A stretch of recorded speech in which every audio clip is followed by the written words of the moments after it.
Shalom, shalom, nous vous bénissons tous au nom de Jésus-Christ de l'éternité qui est descendu avec les révélations véridiques de l'éternité pour faire de nous des éternels. Vous devez savoir que le propriétaire du plan, le metteur des scènes, c'est l'éternel lui-même. La faute ne revient à personne, c'est l'éternel qui a planifié, il a ses projets, il a ses pensées en lui. Alors nous ne suivons que ce que l'Éternel avait planifié pour notre vie. Et vous allez voir que ce soit Jésus-Christ, que ce soit Dieu, celui qui a élaboré tout, c'était l'Éternel qui a planifié. Et l'accomplissement, ça s'accomplit en Dieu, ça s'accomplit aussi en Jésus-Christ. La Bible dit, nous allons parler. Notre thème, c'est les desseins de l'Éternel. Le plan, les projets, les plans, les pensées, ce que l'Éternel a élaboré pour notre vie, pour notre délivrance. Alors, la Bible dit ceci dans Job 42, versets 2 à 3. La Bible dit, Job dit, « Je reconnais que tu peux tout. » Il y reconnaît que l'Éternel peut tout. Là, c'est le messager du 7e âge spirituel. Rien ne s'oppose à tes pensées. C'est-à-dire que rien ne peut s'opposer aux pensées de l'Éternel. C'est-à-dire que le pensée de l'Éternel, ça s'accomplit loyalement. Nul ne peut obscurcir les desseins de l'Éternel. Même pas Jésus. Jésus ne peut pas obscurcir les desseins de l'Éternel. Et Dieu aussi ne peut pas obscurcir les desseins de l'Éternel. L'Éternel reste un mystère. Ce qu'il a planifié, ça s'accomplit loyalement. Mais comment l'Éternel a planifié? Il a libéré les plans de sa parole. D'abord, vous devez savoir dans Ésaïe 42, versets 8 à 9, il dit ceci. « Je suis l'Éternel, je suis le premier et le dernier. » Donc, les premières choses se sont accomplies et voici, je vous annonce des nouvelles avant qu'elles arrivent. Ça dit que c'était l'Éternel qui prédisait au travers les prophètes. Alors, pour prédire, ça dit qu'il y a l'Éternel Dieu et l'Éternel Christ. Ça dit l'Éternel au travers des dieux prédisant au travers les prophètes. Alors, l'Éternel Dieu avait libéré les annonces durant les règnes de la première venue. Alors, pour comprendre ces annonces, l'Éternel Christ a libéré les annonces pour les règnes de la seconde venue. Alors vous allez comprendre ces prédictions de l'Éternel. L'Éternel Dieu a prédit au travers les prophètes, l'Éternel Christ a prédit au travers les 7 autres prophètes. Ça dit que l'Éternel Dieu a prédit au travers les prophètes du règne de la première venue. L'Éternel Christ a prédit au travers les prophètes du règne de l'éternité, puisque ça fait 14 sceaux. Alors vous allez voir ça dans Apocalypse chapitre 2, verset 1. La Bible dit ceci, Jésus détenait dans sa main droite les 7 étoiles et il marchait au milieu de 7 chandeliers d'or. Ça dit que les 7 étoiles-là, c'était les prédictions de l'Éternel Dieu au travers les prophètes des différents âges. Ça dit que pour les annonces du règne de la première venue, c'était l'Éternel Dieu prédisant au travers les prophètes. Mais pour de cet âge du règne de la première venue, mais pour les règnes de l'éternité de la seconde venue, c'était l'Éternel au travers de Christ prédisant au travers de 7 autres prophètes qui ont prédit pour le règne de l'éternité. Et là, ça fait 14 sceaux. Les prédictions de l'Éternel Dieu du règne de la première venue, plus les prédictions de l'Éternel Christ du règne de la seconde venue, ça fait 14 sceaux. Et toutes ces prédictions, c'était l'Éternel qui les avait prédit. Alors, si l'Éternel avait prévu que notre puisse se rétrograder, ça va s'accomplir comme il avait prévu. Et comme l'Éternel avait prévu que l'Éternel, que Christ puisse commencer loyalement son ministère du règne de la première venue, c'était bien. Le Christ au début, il avait loyalement commencé son ministère du règne de la première venue, mais l'Éternel avait prévu qu'à la fin de 1000 ans, Christ serait il va se rétrograder, puisque c'est le plan de l'Éternel. Alors, les mélanges là, ça ne provient pas de Christ, même pas de Dieu. C'est Psaume 75, verset 9. Il y a dans la main de l'Éternel une coupe pleine de mélanges et il en verse. Ça dit que si l'Éternel veut te sauver, et vous allez voir comment l'Éternel agit, donc il reste un mystère. Donc il avait prédit au travers le prophète d'Irène de la première venue, c'était l'Éternel Dieu qui prédisait. Mais pour les annonces de la seconde venue de l'éternité, c'était l'Éternel Christ qui prédisait au travers les 7 autres prophètes de l'éternité, puisque là, c'était l'Éternel Christ présidant, prédisant au travers les 7 chandeliers d'or. Mais l'Éternel Dieu prédisait au travers les 7 étoiles, c'est-à-dire que les annonces de la première venue, c'était l'Éternel Dieu, puisque Dieu était le patron du lieu saint. Mais Jésus-Christ demeure le patron du lieu très saint. Alors les annonces du lieu très saint, ce sont les annonces de cet chandelier d'or. C'est-à-dire que c'était l'Éternel au travers de Christ président, prédisant au travers de cet chandelier d'or. Mais les 7 chandeliers d'or, c'est-à-dire que les ministères de l'éternité, puisque là, c'est Jésus-Christ qui demeure le chef de Dieu, l'enseignant en chef, le patron de Dieu. Alors, vous allez voir comment l'Éternel a libéré son plan. C'est dans 1 Samuel chapitre 10. Lisons d'abord, vous allez comprendre comment l'Éternel a libéré son plan. Donc, c'est lui. Alors, c'était écrit comme ça, dans 6. 1 Samuel chapitre 2, verset 6. L'Éternel fait mourir et il fait vivre. Comment l'Éternel peut te faire mourir? L'Éternel fait mourir lorsqu'il te prive de sa révélation. Là, il prend Psaume 75, verset 9. Il y a une coupe de mélange dans la main de l'Éternel, il en verse. Là, il vous plonge dans les mélanges.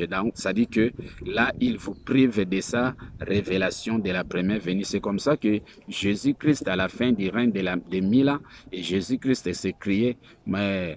Eli, Eli, lama sabatani. Mon Dieu, pourquoi m'as-tu abandonné? C'est-à-dire que pourquoi m'as-tu privé de l'inspiration? Alors, en ce moment-là, Jésus-Christ était devenu faible puisqu'il n'avait plus d'inspiration, puisque c'était le plan de l'Éternel. Apocalypse chapitre 20, verset 7, Satan délié. C'était le temps où on devrait libérer l'esprit de l'égarement pour embrouiller Jésus-Christ. Et en ce moment-là, l'Éternel est allé se rallier avec Dieu pour introduire l'ancêtre, pour proclamer les jugements derniers de l'Apocalypse 21. Et lorsque l'Éternel a terminé, en ce moment, Jésus-Christ était embrouillé dans le mélange jusqu'à mourir. C'était les plans de l'Éternel. C'est comme ça que Jésus-Christ, en sachant les plans de son Père, Jésus-Christ annonce sa mort et sa résurrection. Ça dit que c'était prévu qu'il puisse mourir selon selon Luc chapitre 15, verset 11. Les deux fils de l'Éternel, Dieu et Jésus-Christ, c'est lui qui a commencé le ministère. Le plus jeune, c'était Jésus-Christ. Mais c'était prévu que Jésus-Christ puisse mourir. Et c'était prévu que Jésus-Christ puisse se rétrograder dans les péchés. C'était prévu qu'il se fasse pécheur. Alors, arrivé à la fin, vous allez voir que non, quelque part, Jésus-Christ devrait être ressuscité. C'était prévu que Dieu puisse ressusciter Jésus-Christ des morts, les racheter, les délivrer du lien de l'enseignement charnel mélangé. Alors, comme c'était prévu aussi qu'à l'éternité, Dieu puisse se rétrograder, ce n'est pas Jésus, ce n'est pas Dieu, c'est le plan de l'Éternel, c'est le dessein de l'Éternel qui était prévu comme ça, puisque l'Éternel avait prévu que dans les lieux saints, Dieu soit l'enseignant en chef, mais l'Éternel aussi avait prévu que dans les lieux très saints, que Jésus-Christ soit l'enseignant en chef. C'est le plan de l'Éternel, ça ne dépend pas de Dieu ou de Jésus. C'est comme ça que pour la chefferie de Jésus-Christ de l'éternité, l'Éternel avait prévu dans Luc 15, 22, après la mort et la résurrection de Jésus-Christ, l'Éternel a revêtu au travers les 7 serviteurs, au travers les 7 chandeliers d'or, au travers les annonces des prophètes et de l'éternité de la seconde venue, a revêtu Jésus-Christ de la plus belle robe. La plus belle robe, c'est l'enseignement spirituel véritable de l'éternité que l'Éternel a révélé cela à Jésus-Christ. Cela fait maintenant de Jésus-Christ l'enseignant le plus spirituel de l'éternité, l'enseignant en chef de Dieu. C'est comme ça que le plan, l'Éternel a libéré son plan. L'Éternel aussi avait prévu qu'à la fin du règne des messages de Dieu de l'éternité, que Dieu puisse se rétrograder. C'est comme ça, vous allez voir dans Apocalypse 19, cela a été prévu comme ça. Et vous allez voir que non, dans l'Apocalypse 19, là maintenant, on entre dans les lieux très saints, puisque dans les lieux très saints, c'est Jésus-Christ qui demeure l'enseignant en chef de Dieu. Et comme c'était prévu comme ça par l'Éternel, puisqu'il y a une seule robe, la plus belle robe, là, on ne peut pas partager, on donne ça à une seule personne. De la manière que la robe d'occasion était donnée à Dieu dans les lieux saints, c'était Dieu qui avait récupéré la robe. Alors, c'est toujours la robe de Jésus-Christ. On a partagé, les soldats qui ont récupéré, c'était Dieu. Mais à l'éternité, Jésus-Christ a récupéré la plus belle robe qui était qu'il avait remise à Dieu pour un moment momentané. Et maintenant, Jésus-Christ récupère sa plus belle robe au travers les serviteurs de cet autre de l'éternité, dans les 7 chandeliers, dans les cieux éternels, les portes éternelles. Alors les prophètes qui ont prophétisé pour le règne de l'éternité. C'est comme ça que le prophète Branham, étant que mes chandeliers d'or, il avait prédit l'Éternel au travers les prophètes et l'Éternel et Christ au travers les messagers du 7e âge. Branham, il avait prédit, si Jésus de la seconde venue ne vient pas, la Bible reste dans la confusion. Et les prophètes aussi, l'Éternel au travers Christ et dans les prophètes, Branham étant que chandelier, il avait prédit, la parole éternelle se trouve en Afrique centrale. Ça dit que l'Éternel est en Afrique centrale. Il dit, il s'exclame, si j'étais au Congo Tanganyika, c'est là où réside la parole éternelle, la parole éternelle. Ça dit que la parole de l'éternité réside en RDC Congo-Kinshasa. C'est comme ça que, comme l'Éternel avait prévu dans Apocalypse 19, 15, que l'enseignement de Dieu puisse être anéanti. C'était bien longtemps prédit ici.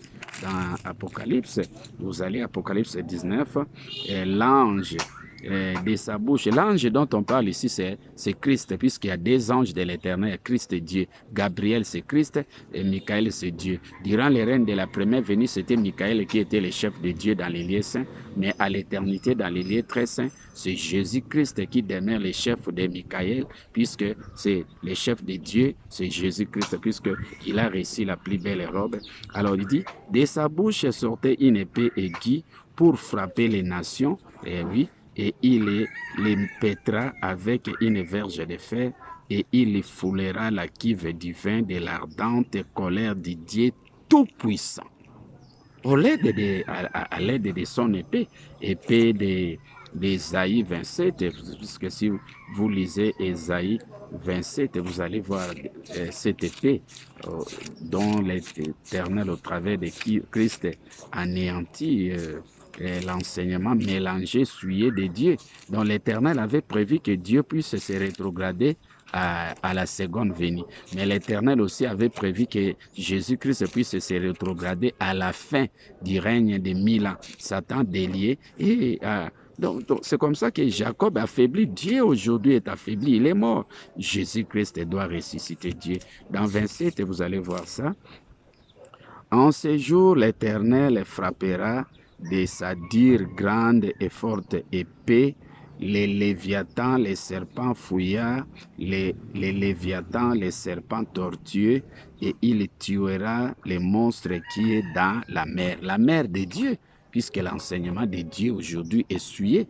L'Éternel, au travers de Christ, avec son enseignement spirituel et véritable de l'éternité, il anéantit cet enseignement du Dieu Tout-Puissant souillé. C'était prévu. Alors, que personne ne condamne Dieu, que personne ne condamne Christ, c'était les desseins de l'Éternel qui s'accomplit aujourd'hui. Ce que l'Éternel avait prévu, ça s'accomplit. C'est comme ça que Jésus-Christ, sachant que c'était le plan de l'Éternel, il dit, dit, dans Matthieu 5, 17, il dit, ne crois pas que je sois venu abolir la loi, même pas les prophètes, puisque ce n'est pas les prophètes, c'était l'Éternel prédisant au travers les prophètes. Mais je suis venu ni pour abolir, mais pour accomplir. Ça dit qu'on est là pour l'accomplissement de ce que l'Éternel avait prévu pour notre vie. C'est comme ça qu'aujourd'hui, c'est le temps de Jésus-Christ pour ressusciter Dieu, pour sauver son frère Dieu, pour travailler ensemble, puisque c'était bien longtemps prédit qu'on puisse rétablir Dieu, occuper sa chaise de l'éternité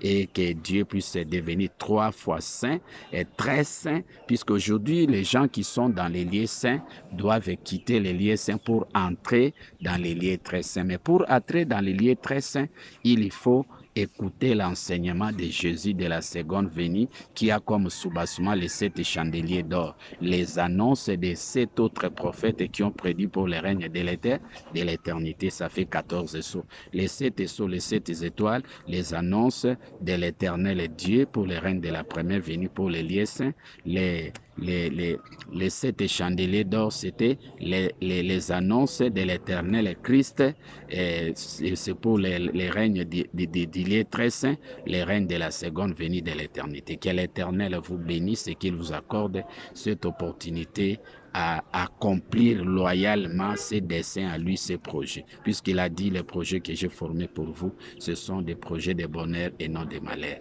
Que l'Éternel vous bénisse, qu'il vous accorde cette opportunité à devenir des éternels. C'était le pasteur Antoine Christ manifesté dans un corps de chair.